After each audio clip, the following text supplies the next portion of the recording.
नाशिक येथे नातीचा वाढदिवस ताठात साजरा करून अल्टो कारने घरी परतणाऱ्या 9 जणांच्या कुटुंबावर बुधवारी रात्री 11:30च्या सुमारास काळाने झडप घातली। कार व दुचाकीच्या अपघातात कार खड्ड्यात उलटल्याने नाका तोंडात पाणी गेल्याने 7 जणांचा जागीच मृत्यू झाला, तर दुचाकीवरील 2 जण गंभीर जखमी आहेत। मृतांमध्ये 2 वर्षीय बालक व 3 महिलांचा समावेश आहे। सर्व मृत दिंडोरी तालुक्यातील कोशिंबे, देवठाण, सारसाळे येथील रहिवासी आहेत। वणी मार्गाच्या वळणावर हा अपघात झाला।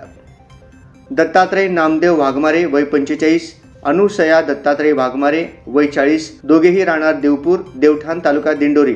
देवीदास पंडित गांगोडे वय 28, मनीषा गांगोडे वय 23, भावेश गांगोडे वय 2, राहणार सारसाळे तालुका दिंडोरी। उत्तम एकनाथ जाधव वय 42, अलका उत्तम जाधव वय 38, राहणार कोशिंबे तालुका दिंडोरी अशी मृतांची नावे आहेत। नाशिक जिल्ह्यातील दिंडोरी तालुक्यातील देवठाण येथील दत्तात्रय पंडित वाघमारे त्यांच्या पत्नी अनुसयासह नाशिक येथे मोठ्या मुलीचा वाढदिवस साजरा करण्यासाठी अल्टो कारने गेले होते। त्यांच्यासोबत सारसाळे येथील मुलगी मनीषा गांगोडे, जावई देवीदास गांगोडे, 2 वर्षाचा नातू भावेश तसेच मित्र उत्तम जाधव आणि त्यांच्या पत्नी अलका होते। वाढदिवस कार्यक्रमात जेवण आटपून सर्वजण बुधवारी रात्री गावाकडे निघाले।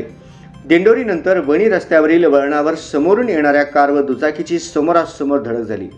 या अपघातात अल्टो कारचे पुढील टायर फुटून कार रस्त्याच्या कडेला खड्ड्यात उलटली। खड्ड्यात पावसामुळे पाणी साचलेले असल्याने कोणालाही कारचा दरवाजा उघडता आला नाही।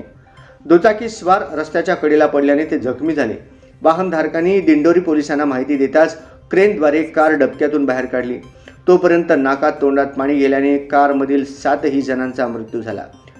जखमी दुचाकीस्वार मंगेश यशवंत कुरघडे वय 25, राहणार पिंपळगाव बहुला, अजय जगन्नाथ गौंद वय 19, राहणार नडगे गोड तालुका जव्हार जिल्हा पालघर यांना नाशिक जिल्हा रुग्णालयात दाखल करण्यात आले।